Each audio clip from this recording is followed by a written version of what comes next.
On this Tuesday edition of the OFN Today, Scott Engel of RotoExperts.com will talk free agency and more on this NFL trade deadline day. Dave Cokin of Covers.com and I will wrap up the weekend of pro and college football with the latest action, headlines, injury updates, and more. And Marc Daniels, Central Florida play-by-play announcer for 23 seasons, is here to talk Knights football before their big game against Temple. As the OFN Today on the Our Football Radio Network starts now.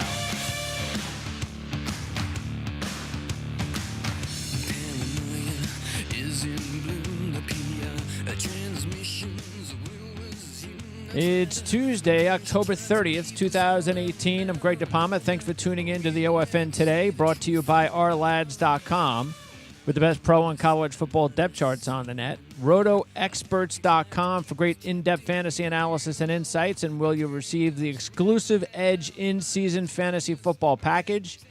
And Covers.com, featuring live scores, stats, and odds, considered the most convenient and entertaining source for sports news and facts, with over 45 million visits a year. So if any deals come by over the next hour, we'll definitely let you know, but we'll have a lot more to talk about that for sure on tomorrow's show, as we'll be joined by Mark Lawrence. Jeff Hartman will be with us, editor for BehindTheSteelCurtain.com, to talk Pittsburgh Steeler football. And, of course, also Thursday here on the OFN Today with Ted Savransky from Covers.com. Let's bring in Scott Engel. So, Scott, trade deadline day definitely has a lot to do with fantasy football as well. I'm not sure if there's anything that's going to impact the owners around fantasy football, but maybe the fact that the Patriots are supposedly looking for a premier receiver, that could definitely do the trick.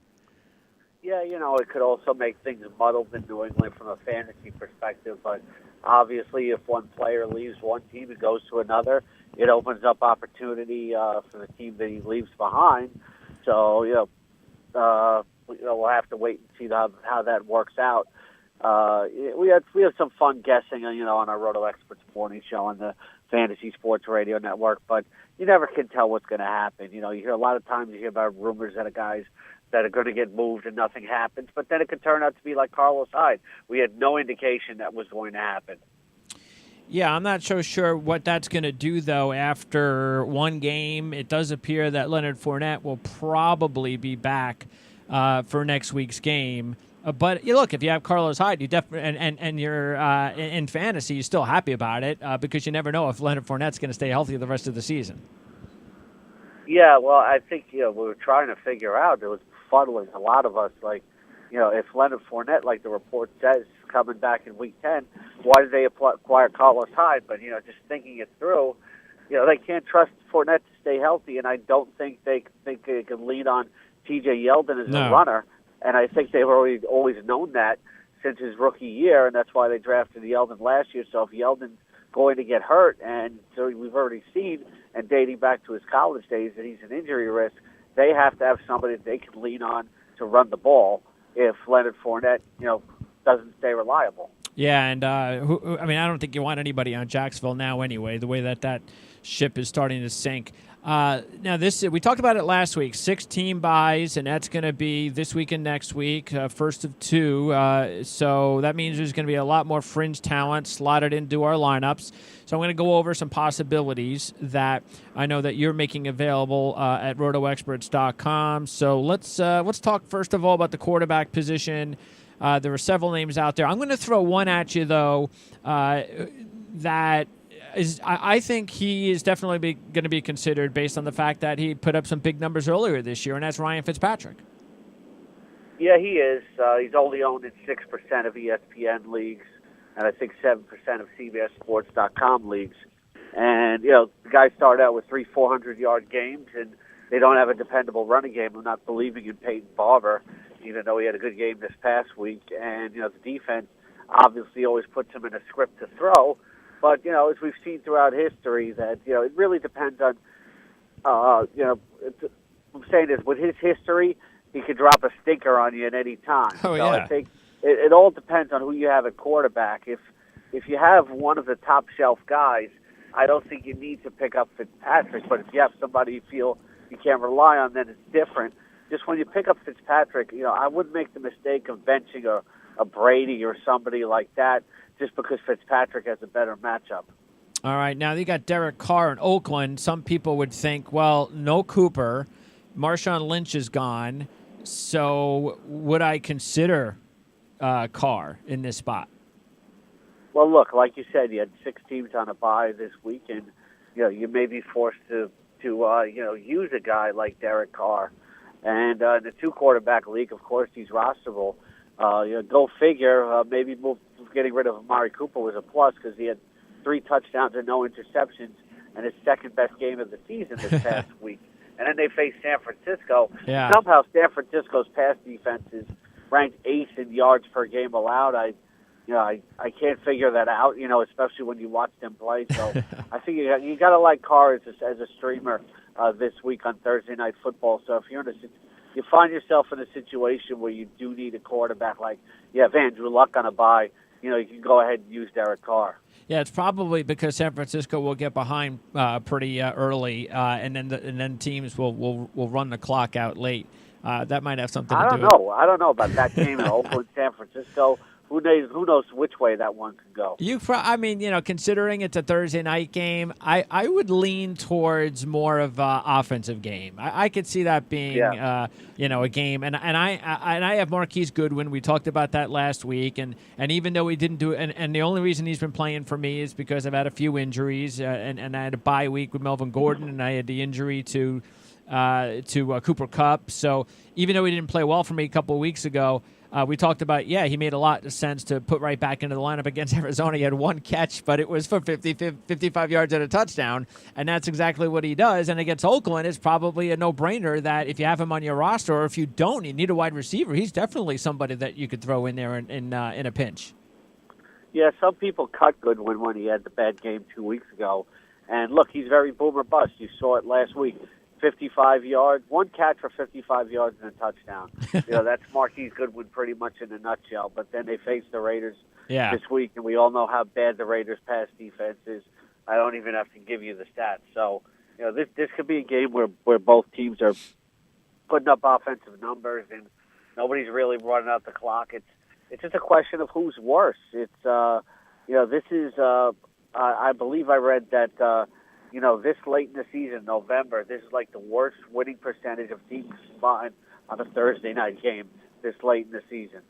All right. National television. That sounds like a lot of fun. Ratings bonanza, that's for sure. Game only fantasy players could love. That's right. Absolutely. Not for no other reason. Okay, so sticking at quarterback, Case Keenum is going to take on his former team. Houston's red hot. They've won 5 straight. We know they got a good D, especially when they're healthy with Clowney and Watt. So, and Keenum, I don't think he's had a game this season without a pick, right? Right. He has thrown an interception in every game. He's the only quarterback in the league to have done that. So, as I was saying in the preseason, he was exposed to be the overachiever that he was, really just a German journeyman. All right. So, and then I only want to throw out this name, not for this week, but keep an eye this week on how Tennessee looks. And I think it's important to note because LaFleur, first-time coordinator, I still think that it was the right move to bring him in. I mean, of course, he's got the Shanahan-McVay ties, so I think they'll be fine there. The only question is it Mariota? It's a big scheme change. What about Derrick Henry? He hasn't lived up. Matter of fact, he was cut in my league. You got Deion Lewis. You don't know if finally had a big game last week in London, 9 days ago. So it's kind of tough, but and even Corey Davis. But I'm only saying this because I think it's important to see how they look in the first game on the road against a pretty good defensive team after the bye. They've had an extra 2 weeks to prepare. And if Tennessee is going to actually start to, if these kind of players are going to start to actually live up to what we thought that they should be before the season began, I think we'll start to see signs of that on Sunday. Right now, Deion Lewis is the only rosterable guy, and that's only if you play in the PPR format. You're talking about, like you said, Dallas has the 4th-ranked pass defense, and this team is not playing well.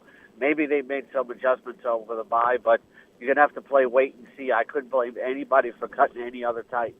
prior to this week. Yeah, and it's something else because Corey Davis, we know how talented he is. He has the big Eagle game, and you're figuring, all right, here it comes, and then nothing. So that's what I'm saying. I don't know. Again, I agree with you. You shouldn't have anybody, but possibly Deion Lewis.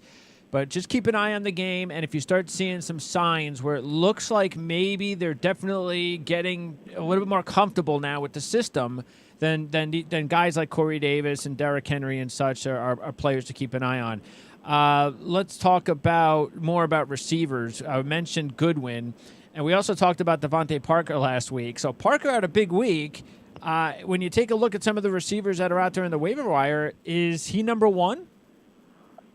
I think you might be, but you have to be very careful with this. You know, you're talking about one game when you've had 3+ seasons of nothing but disappointments. Brock Osweiler is in there, and he hasn't played well with Tannehill. Tannehill could come back at some point too. I do like him this week though. The Jets secondary has been totally pilfered, and this is a good matchup. And when the Jets play the Dolphins, no matter who's wearing the uniform, it seems like the intensity and the point output gets ratcheted up quite often. Yeah, the only way that would be a difference would be if Tremaine Johnson actually came back. But as of right now, I'm not sure that's going to happen. And then you've got Cortland Sutton's interesting because of that, only for one reason in my mind, and that is if Sanders gets traded today. Yeah, I would say he's still relevant though. I think at some point the way that he's playing and Demaryius Thomas is playing, Demaryius Thomas playing like a has-been. I think Cortland Sutton could elevate, in terms of seeing more targets, etc., even if there isn't a trade very soon. Yeah, if I'm the Patriots, he's got to be one of the top guys they're looking at. Now, I don't know if Denver would trade to New England. I have no idea. But that is something to keep an eye on. See, if I'm Denver, I'm getting rid of Sanders any way I can if I can get something of decent value for him, because Denver is not winning no Super Bowl this year. They've got to unload some of the salary. He's definitely better than Demaryius Thomas right now. I mean, Thomas is just he's not the player he once was. He's too inconsistent. He's not the game breaker that Sanders still is. So I think if the Patriots are looking at receiver, I think Sanders could be a guy to keep an eye on. And what about Cordarrelle Patterson? Speaking of the Patriots, he got some rushing attempts last week. Now, of course, that's only because Sony Michel was out. I'm sure when Michel comes back, Patterson will be removed from that equation. They play the Packers this week. Do you even keep an eye on that just in case Michel's out again? Well, you're not going to use him in fantasy. What do you have, 10 carries for 38 yards this week? That's total desperation, but also maybe showing, hey, it's like we really don't respect the Buffalo Bills. As long as we have Tom Brady, we can beat the Buffalo Bills. I think, Brady is like 29-3 against Buffalo in his career, which is we talk about dominance. But they were even giving maybe Patterson the ball at the that, end. Sony Michel was just going to miss 1 week, although Inside Injuries on RotoExperts.com was saying that he has more of like a 2 to 4 week optimal recovery time, which is more like 1 to 3, because I'm talking about a timeline from last week. All right. Also, by the way, another player in the Dallas-Tennessee game that I would keep an eye on, I wouldn't pick him up this week, of course, but I would just keep an eye on would be Michael Gallup. And I say that because now that Amari Cooper's there, Gallup doesn't have to worry about going up against one of the opposition's top DBs. He's a very talented receiver, so just keep an eye on Gallup to see exactly what kind of game he has. Might be somebody that if the Cowboys can get their passing game going, not the worst idea in the world, but that's still another week or two away. The guy that I'm really interested in, though, the guy that I would pick this week as my number one receiver is DJ Moore. Now, DJ Moore was the first-round draft pick of the Panthers. Everybody's been talking about Ridley, and of course, the whole deal about who should have been taken first. But the fact is, the reason Moore was because the kid is fantastic talent. I think it was just a matter of time before we started seeing some of the production that we saw on Sunday, and he was able to do that against one of the better defenses in football in Baltimore. This is a game breaker, DJ Moore, and you know what? I know Smith's out, but if I'm the Panthers, I don't even care. I mean, Torrey Smith, what are you kidding me? Now that if you trust DJ Moore that he's picked up this offense, he needs to be on the field just about as much as every receiver outside of Devin Funchess. Well, I think NFL teams look at it differently than we do. Torrey Smith is a veteran, and they want him for, on the field for different reasons than we do. It could have to do with blocking. It could have to do with other fundamentals and other intangible reasons. But, I'm with you on DJ Moore, though, because he's got a knee injury. Could keep him out again, and they're playing Tampa Bay. So at the very least, he's a good one-week streamer, owning 10.4% of ESPN leagues. So he's widely available. That's the first thing. The second thing is I think he adds an element that's missing to that passing game. Cam Newton's been having a great completion percentage, but DJ Moore can certainly help ensure that that he continues to throw the ball at a very high percentage clip, because he's a missing element from that passing game. Possession, and run after the catch. I think that's been missing. Yeah, if they can get Samuel healthy with Moore stepping up, you got McCaffrey. Now all of a sudden you got game breakers to go along with Funchess and Greg Olsen.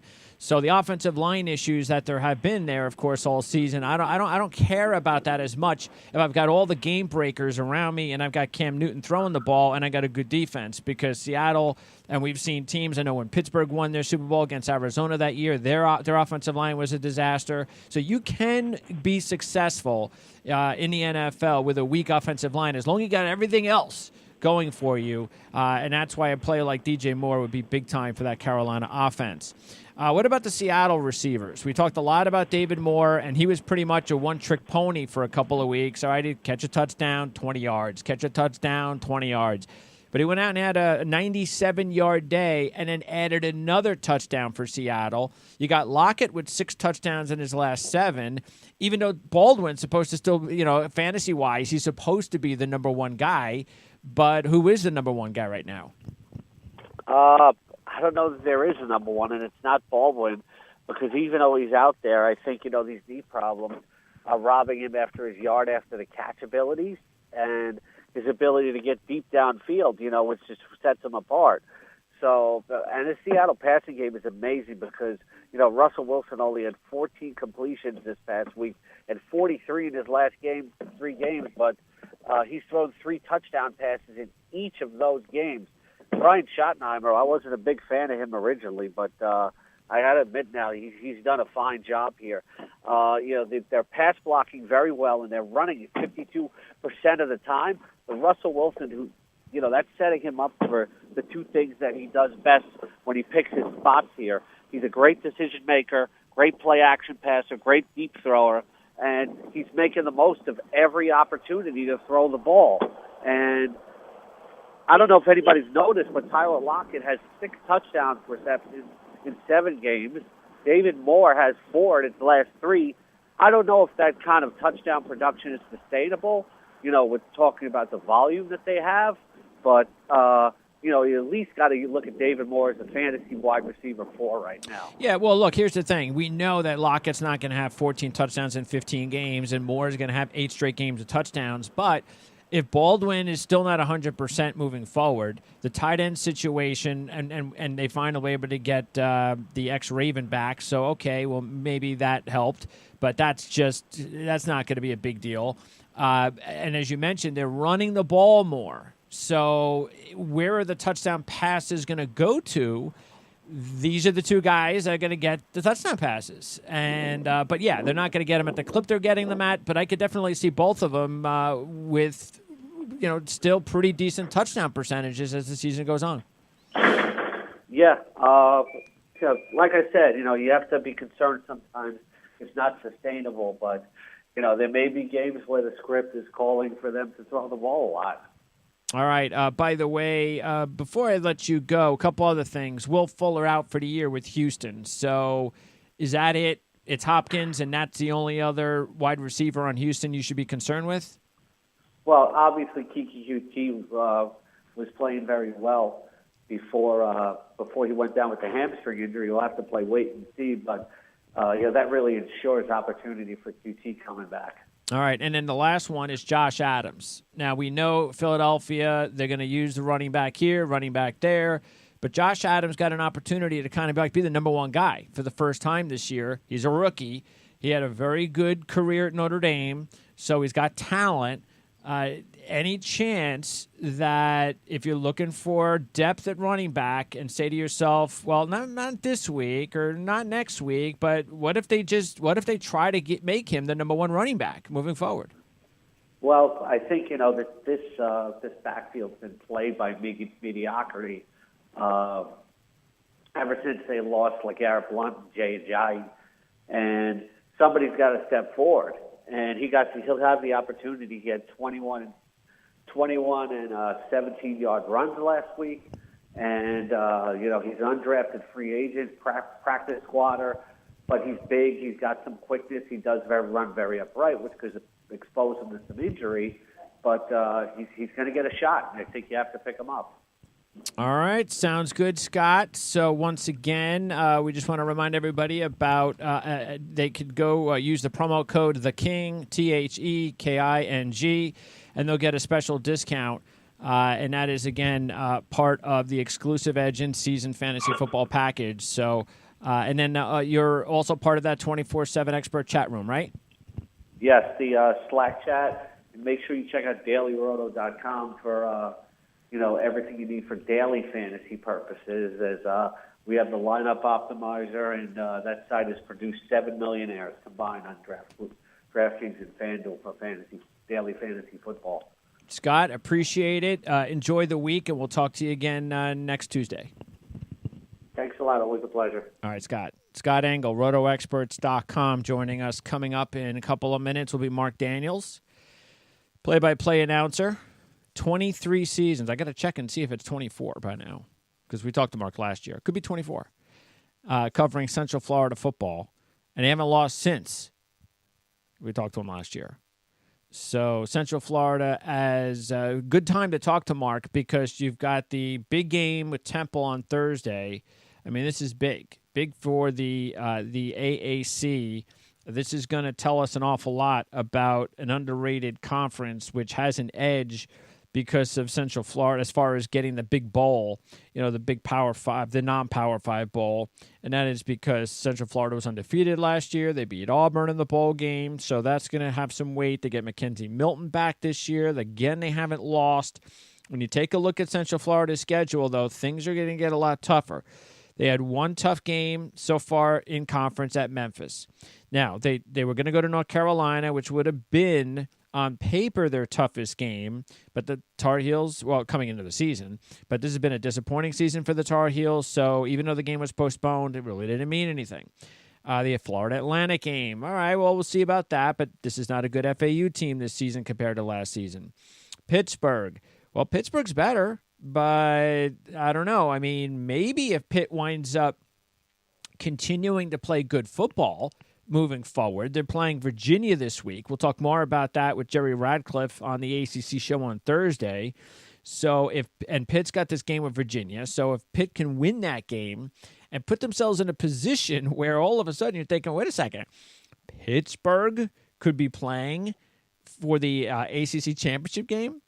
I mean, is that possible? Well, yeah, it is. So now I don't think they're going to beat Virginia, because Virginia is really playing well right now. And I think they're playing a little bit better than Pittsburgh. But Pittsburgh will be home against Virginia Tech next week. Now, they do end the season at Miami. That's the team they upset last year when they were undefeated.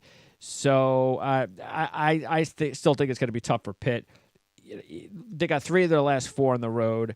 I think 2-2 is the best they can hope for, to tell you the truth. I'd be surprised if they went 3-1 there. So I think Virginia's looking really good, but they got to beat Virginia Tech at the end of the season, something they just haven't been able to do for a while.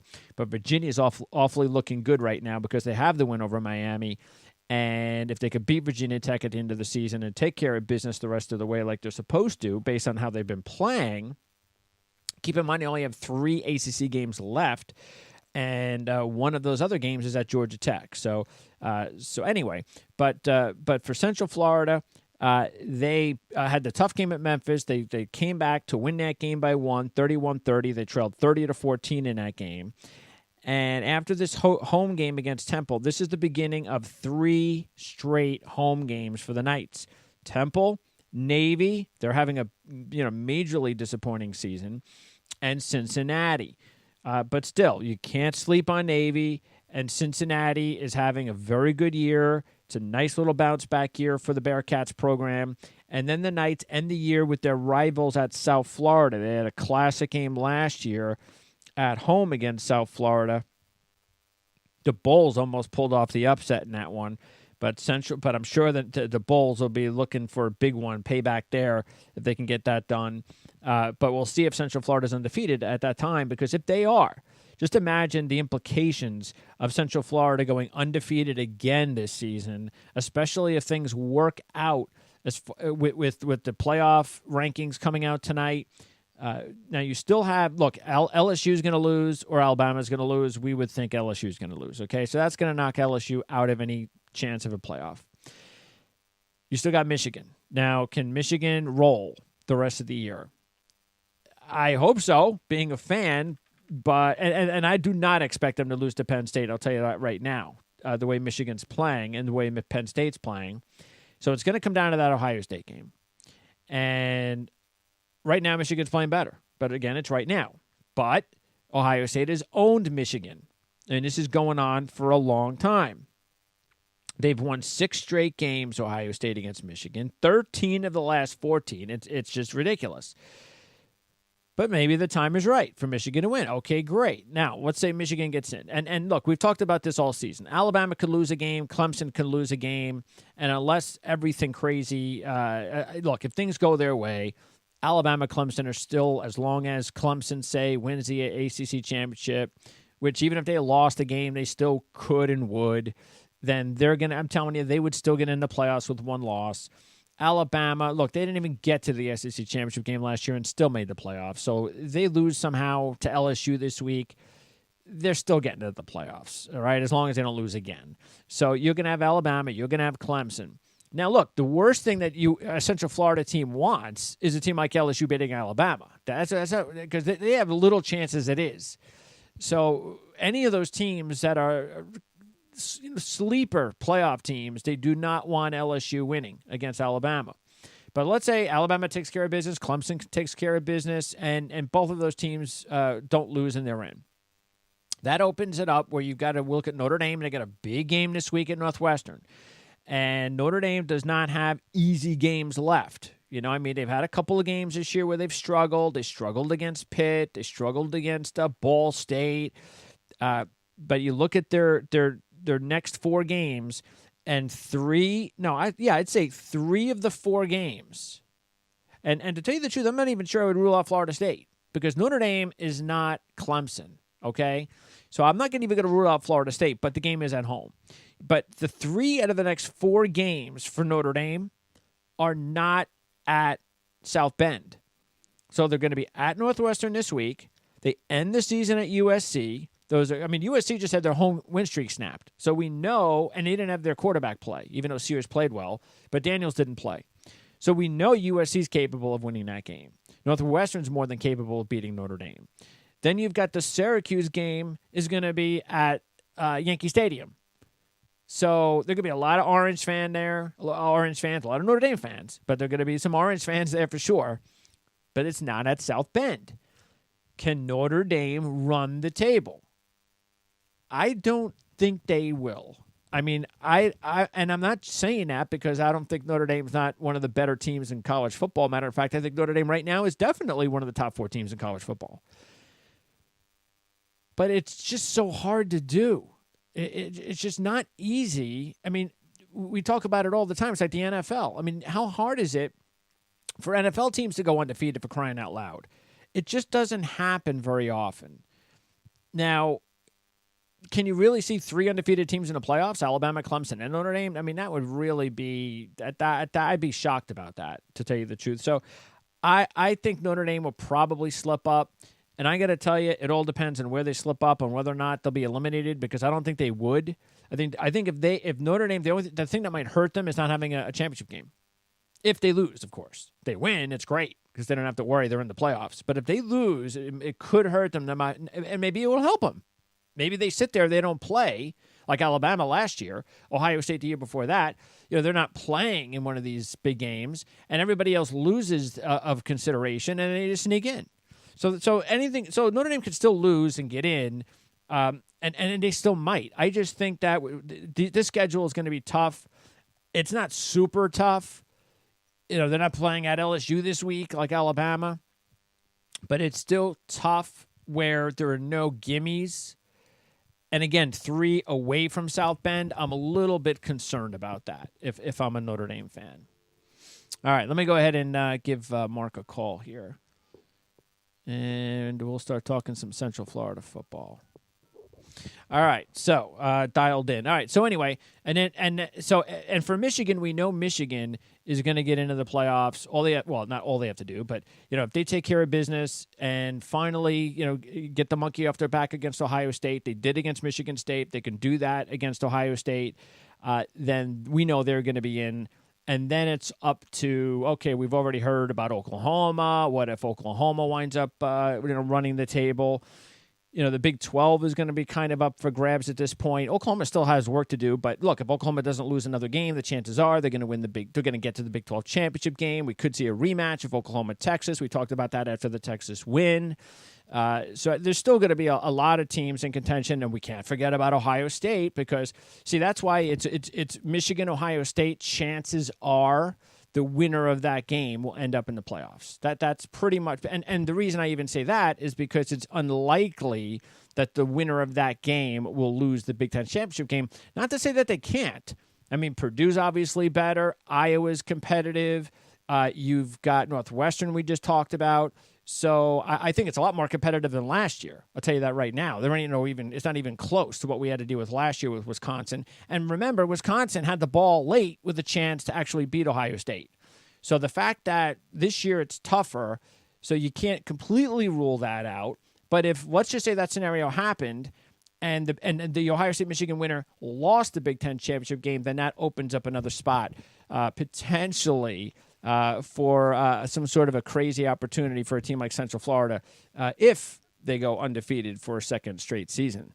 So let's talk Central Florida football. Let's bring in Marc Daniels. He's the play-by-play announcer for the program. And Mark, is this 23 or 24 seasons? My 24th year at UCF. All right, I thought so. I had 23 down, and as I mentioned on the air, I think that's only because we talked last year when I said 23. So is this going to be 34 soon? Is it going to be 34 years? Yeah. Are we going to go 10 years in advance? If you're still alive on the planet, is it going to be 34? Yeah, I'd like to go probably to 40 if I can. All right. Well, you probably either way. When your career is over, I would think you'll look back at these 2 years as maybe the top 2 years of covering the program with where they're at stature-wise. We talked about how significant it was to win the bowl game last year. So now they're right back where they need to be. Before we get into the Temple game, talk a little bit about what the feeling is with the fans, first of all. I know the players and the coaches aren't going to say a whole lot, even though maybe if Scott Frost was there, he would. But so talk about how they're feeling about the possibilities about, if the Knights were to go undefeated again, if they'd get a fair shake. Well, look, UCF fans have been very passionate about, not just supporting the football team, but being quite vocal about the system in weekly polls. And I know that's gotten under the skin of some national media people who I think are taking it to an extreme themselves and letting it become personal. There's a lot of things that UCF doesn't control, which is where the playoff committee will put them tonight, schedules of non-conference games of this season and the past, and to a degree, non-conference games of the future. And the only thing this football team can do is kind of go out, as Josh Heupel, their coach, says, go 1-0 each week. Mm-hmm. But sure.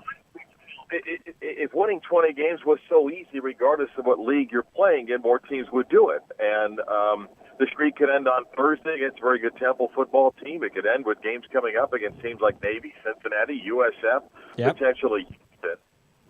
So as I tell fans, I understand and appreciate the passion, but don't let it ruin what's a great story of this football team's ability to provide some great memories for now a year and a half, and who knows what the rest of the season's going to be like.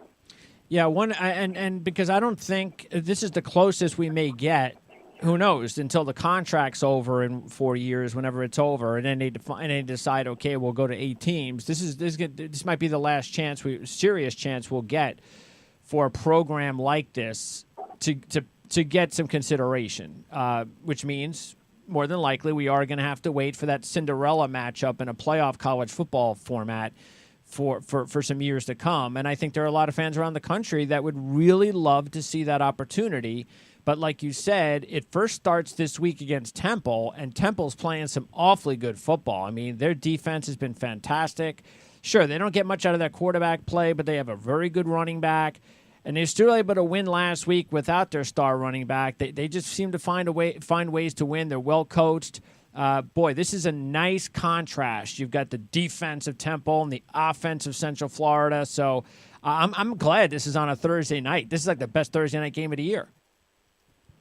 Well, it's a good game. I mean, unfortunately, you can't sell what you just said to a lot of national people who won't buy anything you just said about Temple. And it's partly the problem that schools like UCF, Houston, USF, Fresno State, Utah State have is that people just don't take the opposition serious at their quality teams. And you can tell somebody that Jeff Collins' team has won 5 of 6, and their answer is going to be they lost to Villanova. They lost to Buffalo. Yeah. And, yet other teams get the benefit of the doubt. And that's frustrating. But, it's an interesting matchup for UCF. McKenzie Milton did not play their last football game, and UCF found a way to win that with a redshirt freshman quarterback by 4 touchdowns on the road.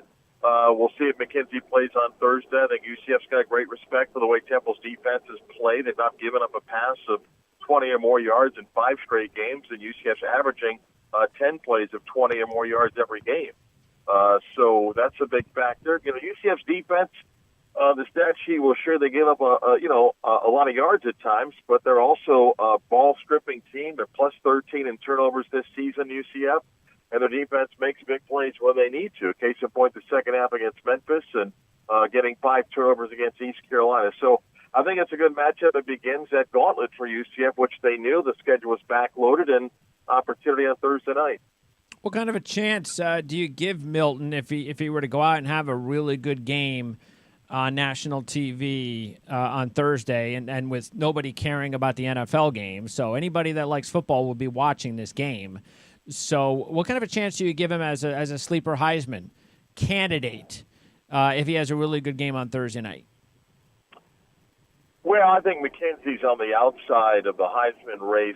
Now his name has been mentioned, and I think he's been in that 4 to 7 or 8 range, but didn't play the last football game. And while I think he was incredible in the second half against Memphis in horrific weather conditions, he's going to need a strong month of November. Mm-hmm. I think McKenzie would need more than a Thursday game against Temple. I think he needs, as I mentioned, those potentially 5 games if UCF gets the conference championship.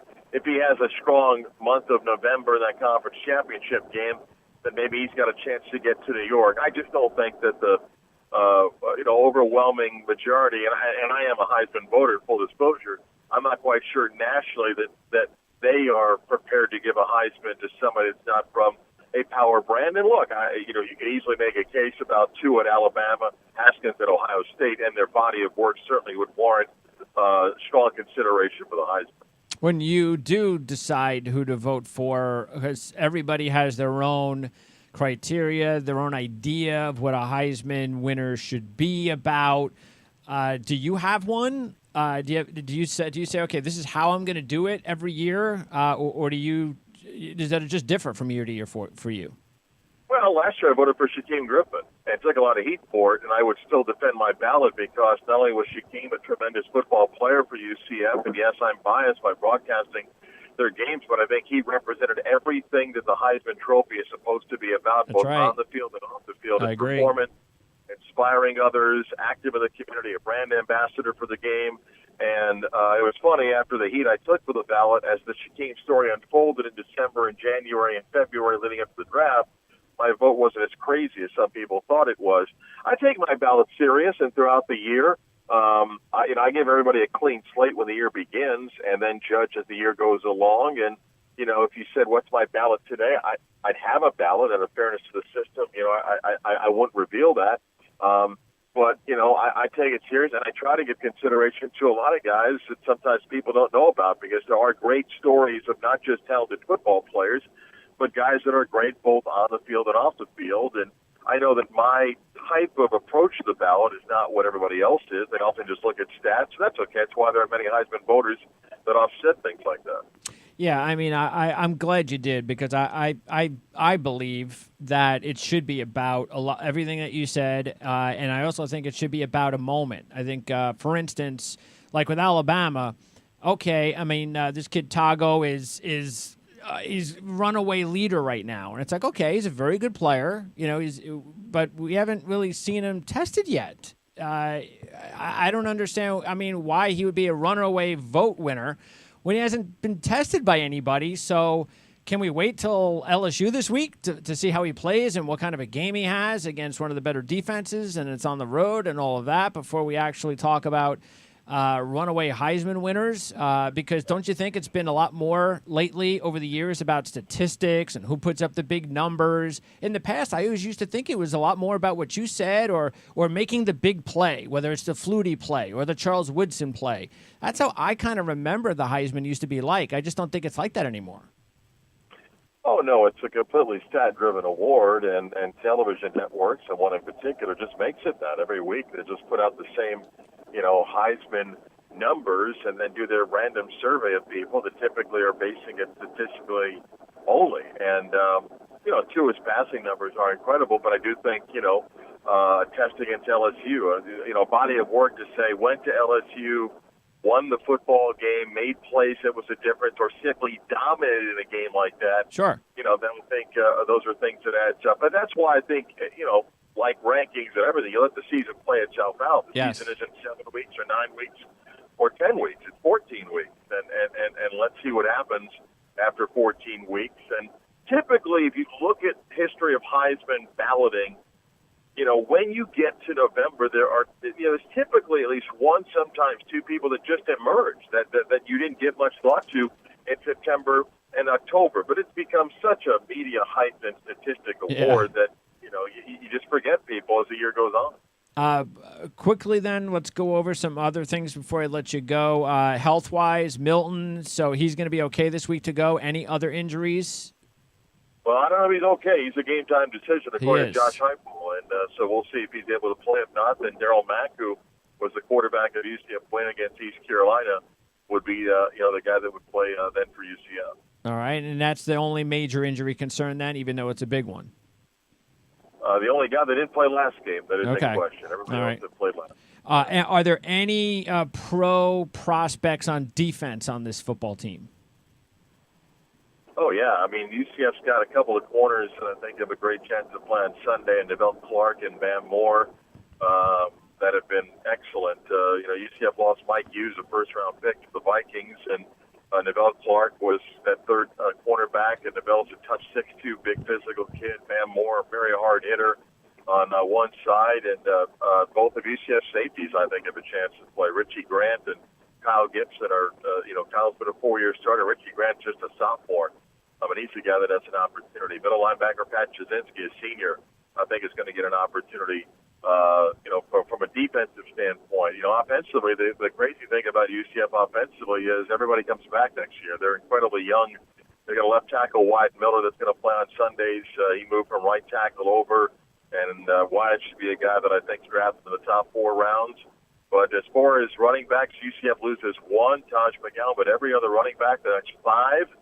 And every one of UCF's wide receivers, its top 7, all return next season.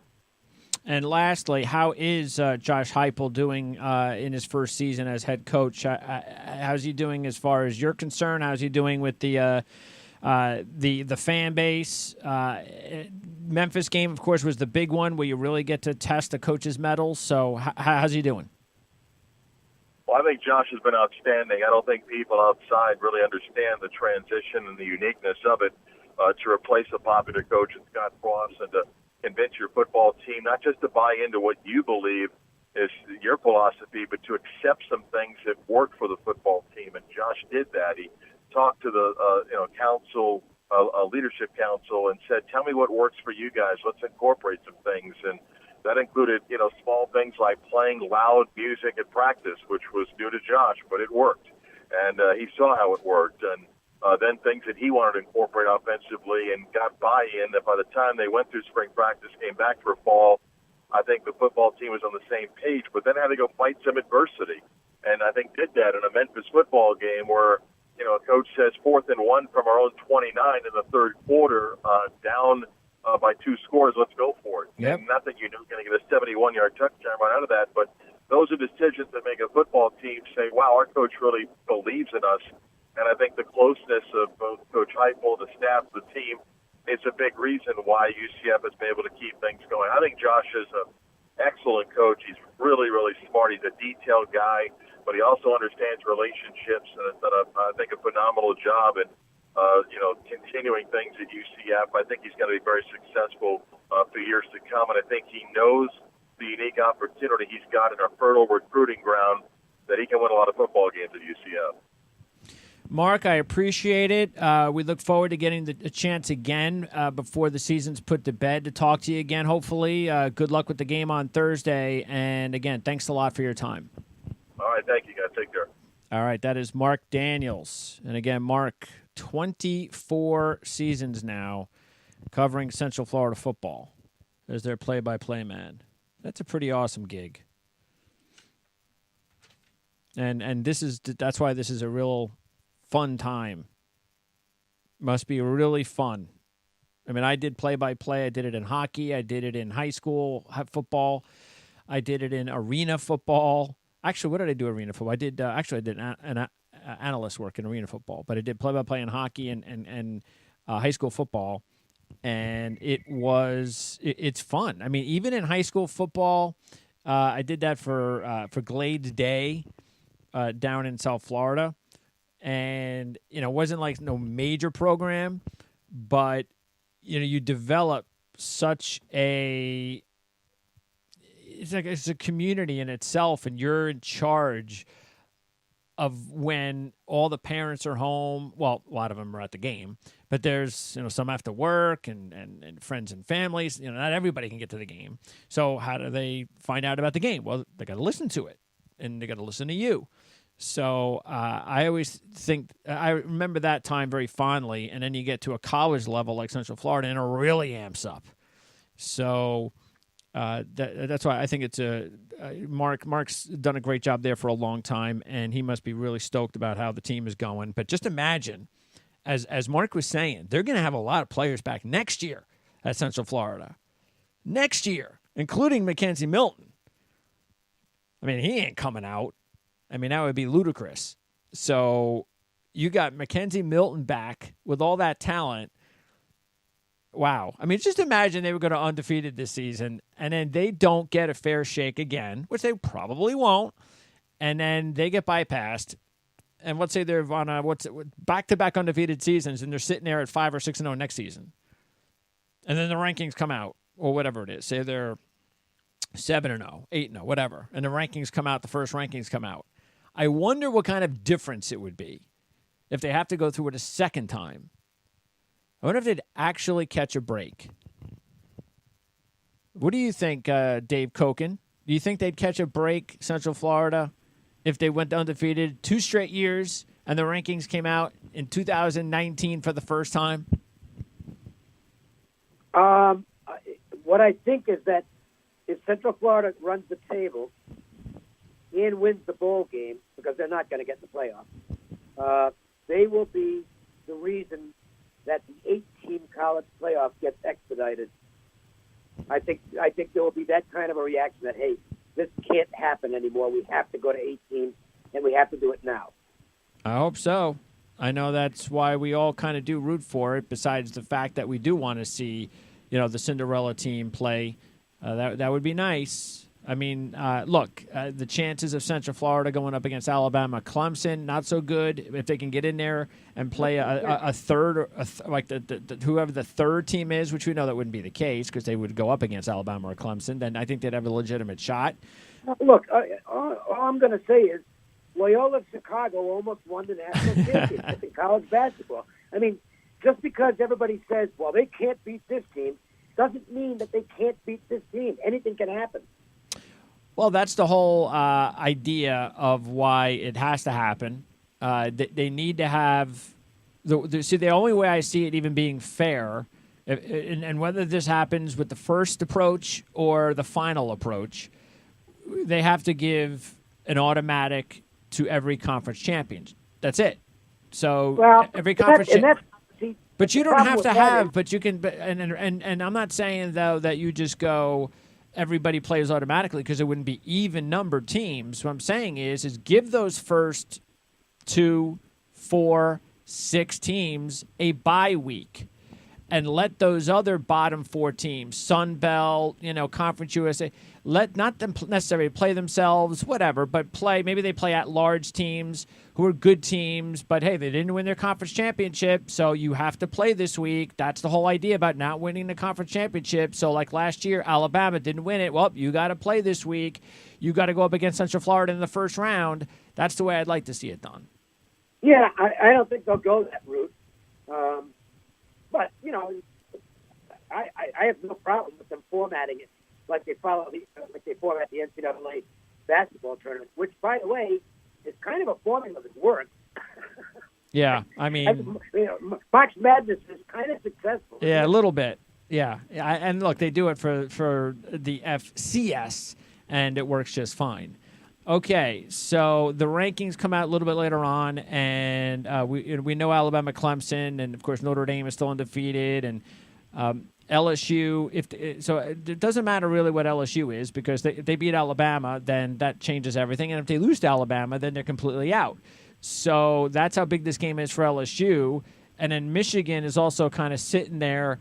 And with Ohio State and Michigan, as I was saying before, the fact is as long as they don't lose again when they play each other, then the winner of that game is going to stand a really good chance of being inside the playoffs. Of course, they have to win the Big Ten championship game. Not going to be easy, but they should. So then all of a sudden you say to yourself, all right, well, what scenarios else are out there for any other team except the Big Ten champ and Alabama, Clemson? I guess it's Notre Dame. Do you think Notre Dame has a chance to get to the playoffs if they lose a game? No, not if they lose the game. Their task is simple. Style points don't matter for Notre Dame at this point. It's win the game. And if they win them all, then they're going to be in. And if they don't, then they're not going to be in. That's the perils of being outside of a conference. The argument has been made for years that from a football standpoint, not from a dollar standpoint, but from a football standpoint, they'd be much better off playing in the ACC where they play basketball. Yeah. I don't understand. If they play basketball there, why aren't they playing football there? That's simple. That's really simple. NBC? Yeah. I mean, that's money. That's a lot of money. We're not talking about a few $1,000. I mean, that's. Why wouldn't the ACC just allow them to continue to? I mean, is it more as the NBC package because they not only want Notre Dame, but because they like Notre Dame's independent schedule? I think that I think the way that works is that the ACC would say, the other teams, the ACC would say, well, wait a minute, how much of this money are we going to get? Well, I get that. But if you're the ACC, wouldn't you look at that as, yeah, we're not going to get everything we want, but it's still better than not having Notre Dame in our conference? I don't know. I mean, that's something I can't get into. All I know. I mean, you tell me. What would you think? Just guessing. Wouldn't you agree to? It's just, hey, let's just get Notre Dame in our freaking football conference, and we'll get a minor piece of the pie, which is more than we would have had last year without them. Plus, we got Notre Dame for crying out loud in our conference, which is in football conference, which is just going to boost the conference credibility anyway for everything else we're doing in all of sports. So, I mean, that's why I got to think that I know there's greed out there, but if I'm running the programs, I'm just saying, look, let's just bring them in. I know you're not going to get the piece you wanted, but we're giving you a little extra piece. And don't you want this team in your conference? I guess, but I don't think Notre Dame. I don't think Notre Dame then wants to play an ACC schedule. That's what I'm thinking. Yeah, that's what I'm thinking. Yeah. Yeah, I think Notre Dame is the only school in the country that's affiliated, that's non-conference affiliated, that can do that. BYU can't do it. They tried, hasn't worked out at all for them, and as a consequence, their football program has gone into the toilet. BYU made a big mistake trying to beat Notre Dame West. Yeah, I don't understand. Even Army, you would think now that they're playing just as good as Navy had been playing a few years ago, and even Air Force had been playing a few years ago.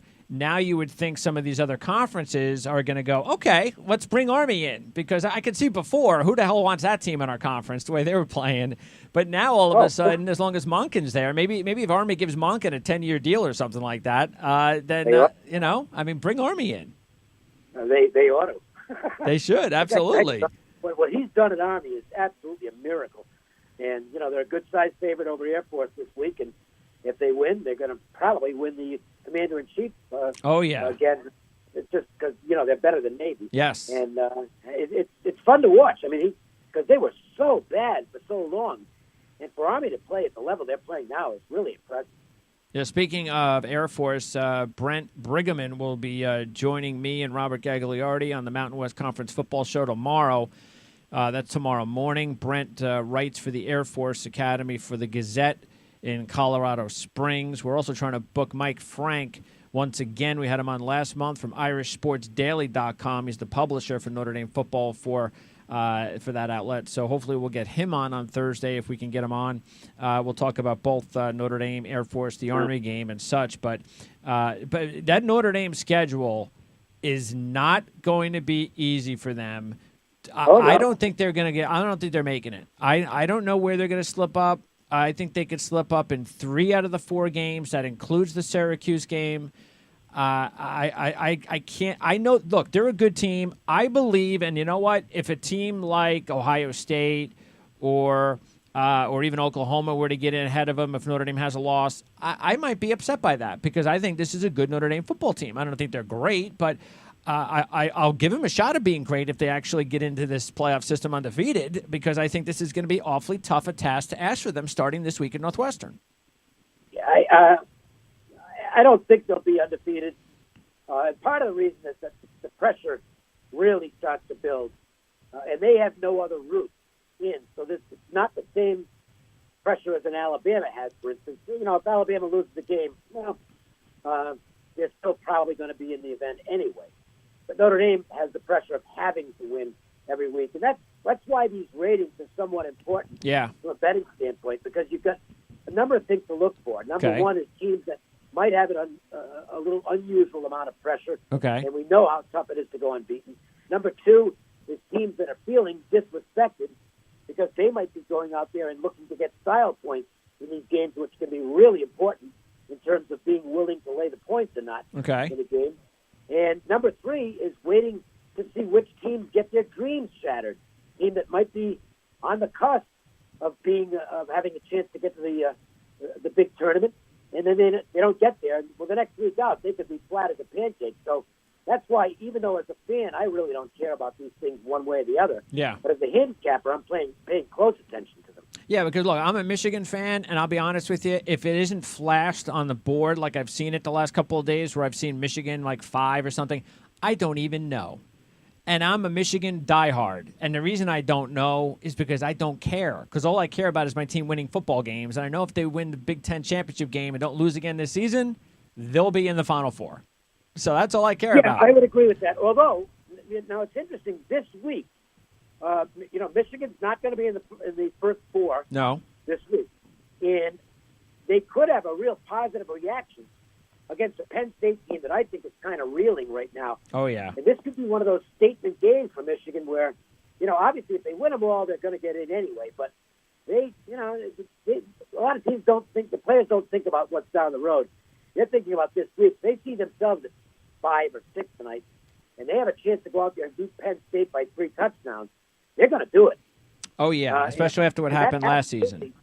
It absolutely is entering into how I'm looking at this game, because I am strongly considering Michigan as a play this week, even at -10. Yeah, McSorley, probably not 100%. And like you said, you look at the way Penn State's played lately, losing to Michigan State. They didn't look all that great in beating Indiana. They probably should have lost last week to Iowa, but Stanley picked the worst time in the world to have his worst game. So it's just one of those things where they're not playing their best football. They're still a good program, of course, but Michigan's playing their best football that they played in a long time. And they're coming off a bye, so they're getting healthy. They'll probably get Gary back, you would think. Not sure, but you would think they'll get Gary back. And they haven't even had him. And they've been be able to beat up on Wisconsin and Michigan State the last couple of games. So, yeah, and the confidence level, too.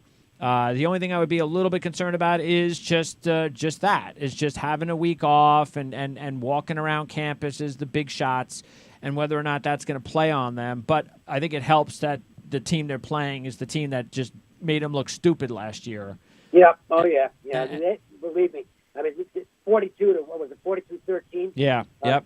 They haven't forgotten that one. And no. I think they'd love to flip that script and go out there and beat Penn State by the same margin. Yeah, and then also because it's one of those things where you just realize, let's just concentrate on this game as hard as we can, because after that it's Rutgers, Indiana. I mean, come on. So let's just take care of this thing, and then it's off to Ohio State in a month and a chance to get them. This could be the year. I'm still not sold, though. See, I've done my futures as usual, and I have not included Michigan in them. And I know even when they were 25-1 and 30-1, and I don't know what they're down to now, maybe 15-1 or something. But I still don't. I say to myself, I'm trying to put them against Clemson and Alabama because they'd have to beat both of them possibly. And I'm going, no, they can't beat both of those teams in the same season. I don't think they can either. Look, the Big Ten's a good conference, but Alabama and Clemson they're a step ahead of everybody. Yeah. And you're going to have to get them on their worst day to beat either one of them. And it's the defense, too, though. I mean, even though statistically they're doing well, I'm not looking at this Michigan defense of the opponents they're playing now. I'm measuring them up against who they're going to have to beat.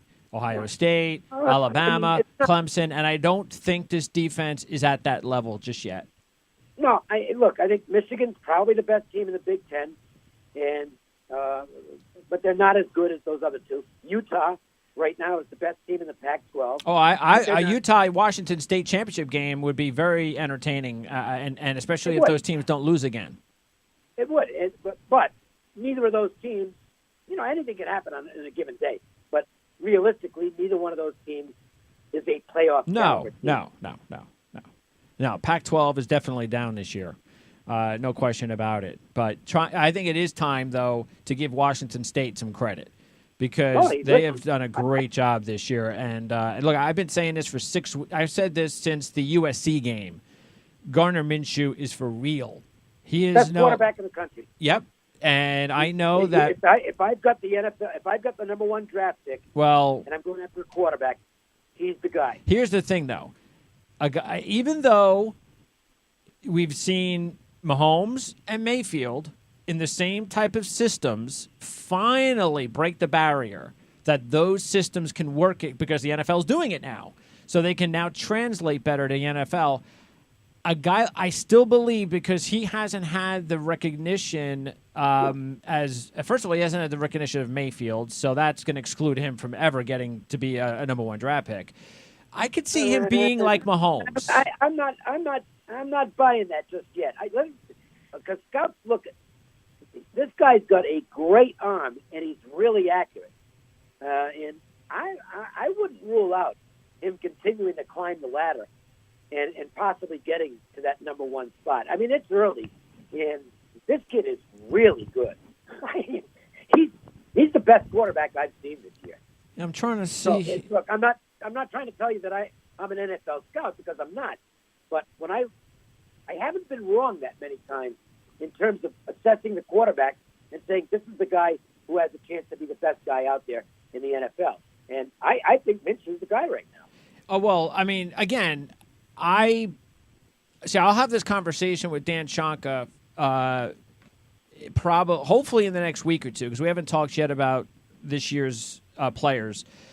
And this is what we're going to obviously, this will probably lead off with this question about Minshew because of the fact that I've seen enough of him and to see the throws he makes to know that he can definitely play in the NFL.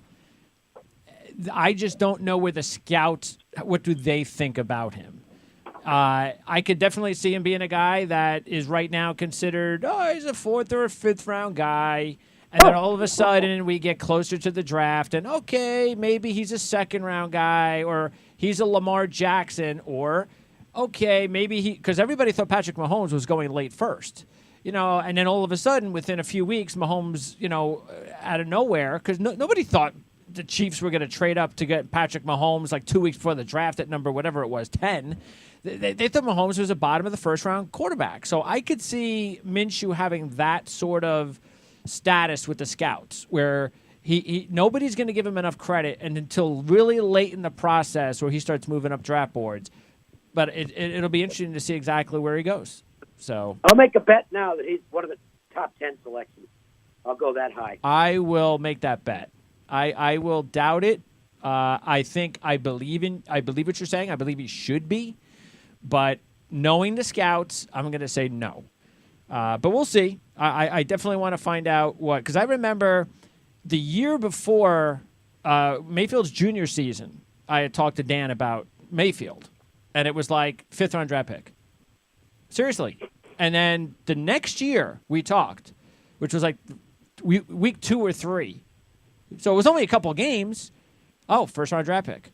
That's how quickly the scouts can change their minds on guys. Yep. And that's why, because a guy like Minshew, as you know, he wasn't even, who's Gardner Minshew? He played at East Carolina. He was lucky to even play again. He thought he was probably never going to play again until Mike Leach came calling.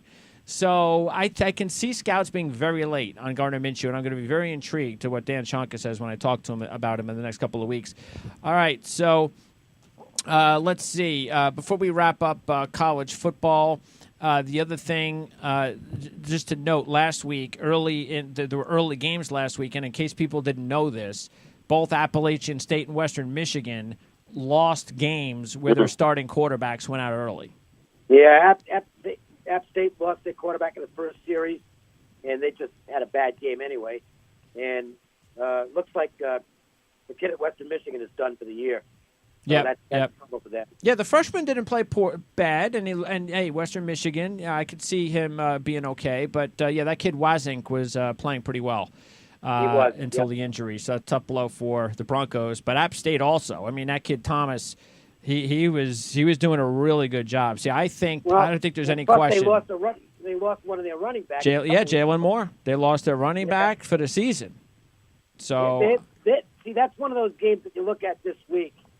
And you see App State, you think, boy, off the loss, they're playing Coastal Carolina. They're going to want to beat this team up.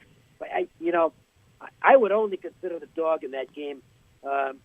Appalachian State could be in a real flat spot this week because their hopes of playing on January 1st just went out the window. Yeah.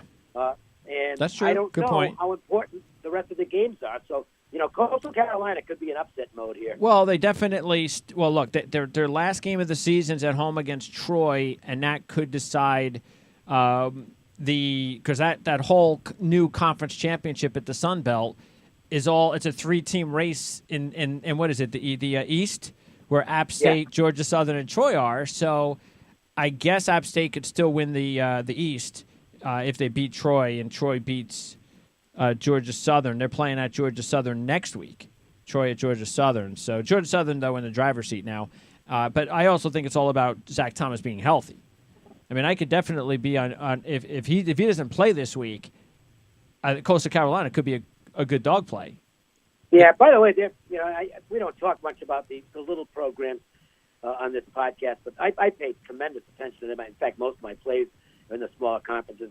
This Chanticleer's team is really well coached. And their coach could be in line for a promotion to some bigger program. He's done a great job there. Oh, yeah. You're in their second year in the FBS, and they've got some decent wins. And remember, he didn't coach them last year because he was sick. He had an illness. That's right. Yep. From coaching. Yep. I'm telling you something. That's a guy to keep an eye on down there. Oh yeah, he was. At the lower level. What was it? The FCS. He won awards. Yeah. For his coaching, and by the way, that big win this year was against UAB. So if you're Rutgers, obviously Rutgers is going to fire their coach.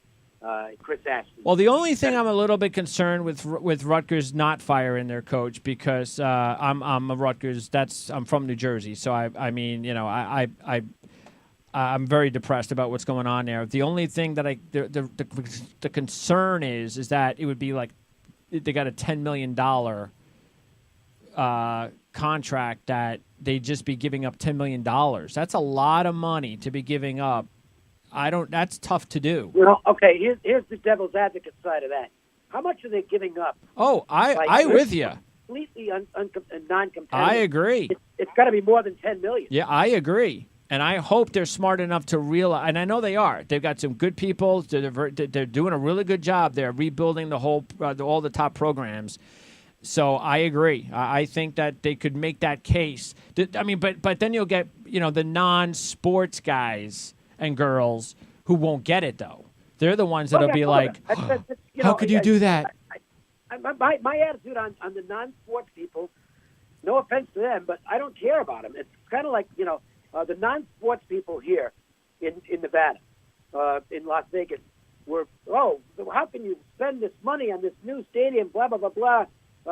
For 8 home games a year. Well, first of all, it's not 8 home games a year because they're going to have a lot of other events there. But the fact is that the stadium, no matter what it costs, is going to be a huge plus for this city. And sports people get that, and non-sports people don't. So it's the same thing at Rutgers, where the non-sports people don't have the vision as far as sports is concerned and what it means in terms of the big picture. Rutgers has to fire this coach. He's completely over his head. Yeah. And they have to go out and get somebody who can build a program. It's as simple as that. Yeah, it doesn't make any sense to me why it took him until last week to decide to take over the defensive coaching ability when that was his calling card. Who are you? You haven't been around for 20 years. I mean, even Lincoln Riley calls his own freaking plays on offense, for crying out loud, and he's at Oklahoma. So, yeah, if you're a defensive coach, then call defense. I mean, come on. By the way, is Lincoln Riley the favorite to get the Browns job? Yep. I think he is. Now, whether or not he wants to leave, it's funny. He says, I'm not ready now, but that now could just mean, okay, give me a call in 2 months. It doesn't mean next year. He just said, I'm not ready now. Sure, he's not ready now. He's coaching college football. He's got his Oklahoma team to worry about. But wait till the season's over. But yeah. Of course he's not ready now. And yeah. We'll see if he's ready when they make an offer. And who knows? Maybe so you would think that Cleveland would be the perfect spot, obviously, but it's that he's gonna coach in the NFL now. There's no question about it. If he doesn't do it now and then he comes out next year, then maybe he could go where Gardner Minshew is, because I got to believe that he was coaching there when Minshew was at East Carolina. Probably so. I have to check that out because I remember when he was there. I remember talking about him as one of the hottest young coordinators in college football at the time, because that's when McNeil was there and they were putting up 60 points a game, and then all of a sudden, look, it's been like 5 years and he's like the darling of coaching candidates in the NFL. So it goes by fast, and they never would have considered Lincoln Riley 5 years ago in this. Like if the situation would be the same as it was 5 years ago in the NFL, but like we just talked about, the spread offenses, that type of game is now translated to the NFL, and so NFL teams are now a little bit more open-minded to say, sure, let's get this guy. The Bears should be playing the spread offense on every play. Every play. Whatever they're doing, forget about it. And go spread offense. Trubisky will do well in a spread offense because of his legs. And the Bears ought to make that move tomorrow.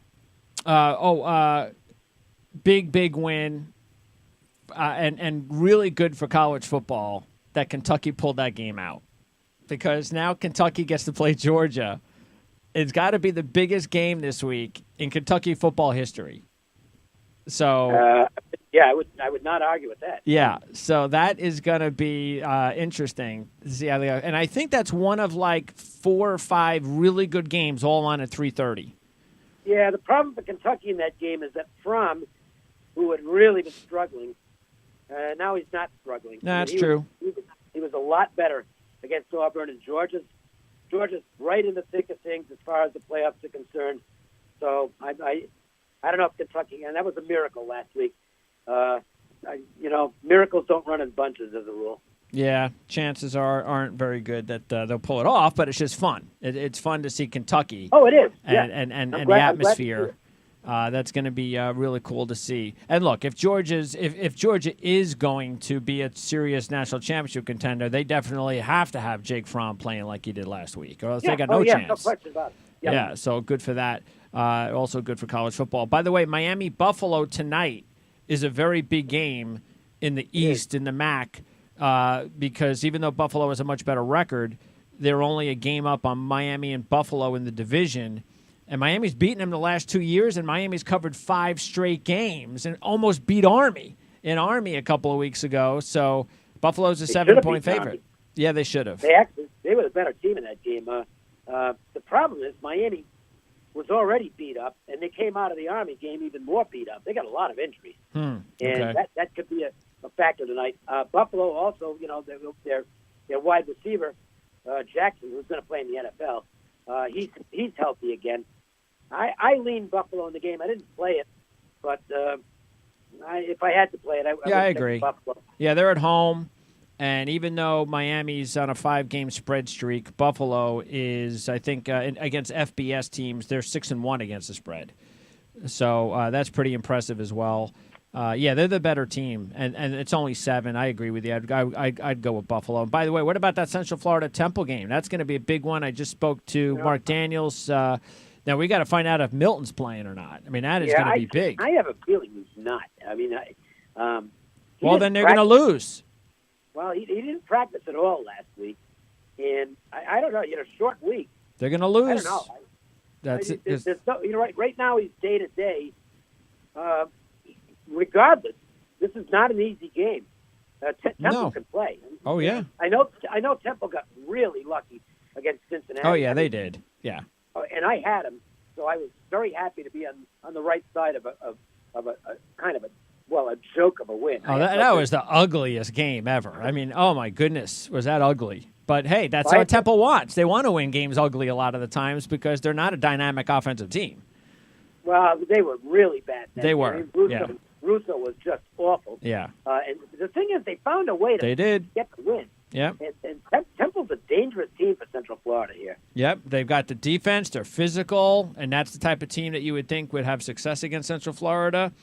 Central Florida beat them up last year, so there's a little bit of payback. Armstead, they got to get him in this game. I don't know what his status is. He didn't play in the Cincinnati game, but I know. That kid is a nice little sleeper NFL prospect because nobody talked about him at all coming into this year, and I've seen him play, and boy, that kid's physical. So I know one thing. I would not lay the points in this game. No, neither would I. I think this is going to be a battle. And let me tell you, it's 10 right now. I would roll the dice right now and take Temple on the money line. That only because I'm doing it. Not only, but I'm doing it primarily because I'm banking that Milton doesn't play, and then I'm going to get whatever. What am I getting? Plus 350 maybe on the money line. Plus 300. Yeah, it won't be that. If he's not playing, it'll be a lot less. That's right. That's right. So if you can get the line right now, and I don't know, again, every sports book's different, but if you can get the line right now at 10, and they're not waiting for Milton to come out, I grab it before it gets too much closer to Thursday because they could decide to take it off the board later today or tomorrow. Okay, so that is going to wrap it up, Dave. I appreciate it. As always, you interested at all about the trade deadline? See if anybody gets moved? Yeah, I mean, just to see if Jacksonville decides to say, okay, enough, we're going to go get a quarterback. I don't know who it will be, but the most interesting guy to me is to see whether Tampa trades Jameis Winston. I think there's a possibility of it. To Jacksonville? Well, to anybody, because Jacksonville would be a good spot. We're now at the point where they have a potentially disruptive and fracturing quarterback controversy in Tampa. So they have to trade somebody. In my opinion, they have to trade somebody. And you're not going to get anything from Fitzpatrick. Somebody will take the bait on Winston. And I don't think his value is going to go up. Yeah, but the funny thing is, though, what you just said about Fitzpatrick, if Fitzpatrick is still a lot better than Bortles. So, I mean, last year's Bortles in the playoffs was obviously better, but we're not getting last year's Bortles. No, he's gone. He's regressed, and I mean, at this point, he's one of the worst starting quarterbacks in the league. He's not the worst because there's a couple that are even worse. But yeah, I don't know. On Jacksonville's side, you know what? Now they're 3-5, so does it really matter? I mean, they're not out of it, but they're in real trouble. So they're talented enough that they can make a run after the bye, and they could definitely get in. And then all you got to do is get in on a run, and then you're fine. But yeah, I actually believe if Winston, when he does go somewhere, definitely next year, that if he goes to the right coaching staff, with the right supporting cast, he's one of the guys. He's not a leader. He's coached up. I still think he could be a decent starting quarterback in the NFL. No, I don't know. He's just 4 years now. Yeah, but their cutter is a joke, an absolute joke. I know, but the thing is that this is still goes. Jimbo Fisher wasn't a joke. Jimbo Fisher's a heck of a coach, and he's got Winston has the same exact issue as he had when he was at Florida State. Well, but that's the NFL. That's your NFL coaches' problems. They're not coaching him up. Some guys aren't coachable, and he might be one of those guys where he's just got. I'm not. He could be. I'm not knocking it. No, he could be. Here's what it comes down to, Greg. He tries to be a hero on every play. He just cannot accept throwing the football away. And some guys just never lose. It's been going on for 6 years now. Sure. I think that's just the way he is. Well, that's why I think he needs to get away. He has one more shot. He gets away from Cutter. He gets out of Tampa. And that's why he said he's got to go somewhere first and foremost with a coaching staff that can coach him up. And he gets to the right coaching staff. It's like the Mahomes situation. I mean, we all knew he won the Golden Goose Lottery when Andy Reid got him. So if Mahomes would have been drafted by the Browns, I'm sorry, but the Browns might have won another game.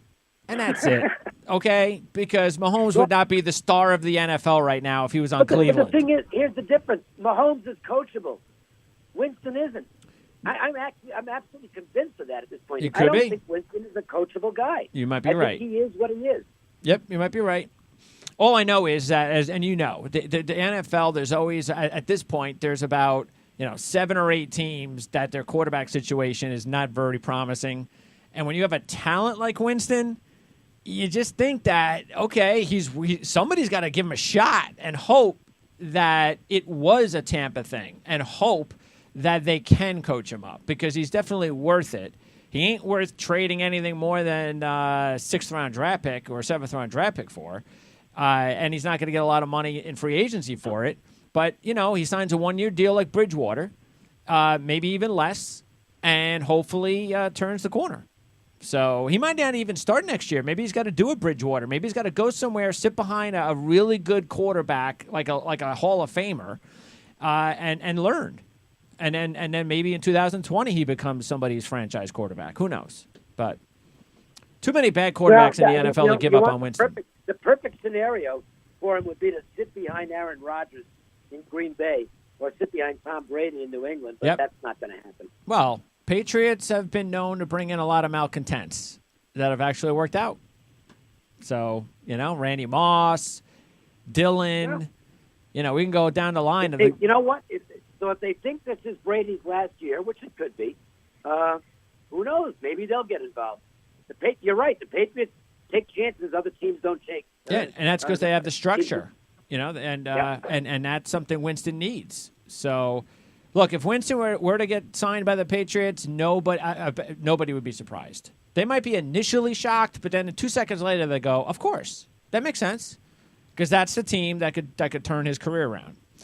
All right, sounds good, Dave. Appreciate it as always. And how's the website, smokingcokin.com going? Good. We've had a bunch of free play winners lately, so hopefully that'll continue. And if somebody wants to find out about getting the selections on a daily basis, they can do so. Excellent. Appreciate it, Dave. We'll talk to you next week. Okay, Greg. Take care. That's Dave Cokin, covers.com. You can follow him on Twitter at Dave Cokin. You can email him at cokin@cox.net. We also want to thank Marc Daniels for joining us. Again, UCF broadcaster for now 25 years. No, wait, 24. See, I've already jumped ahead a year. 24 years at Central Florida. That's pretty awesome. All right, and what else? Scott Engel, RotoExperts.com. Want to thank him, of course, for our fantasy football talk.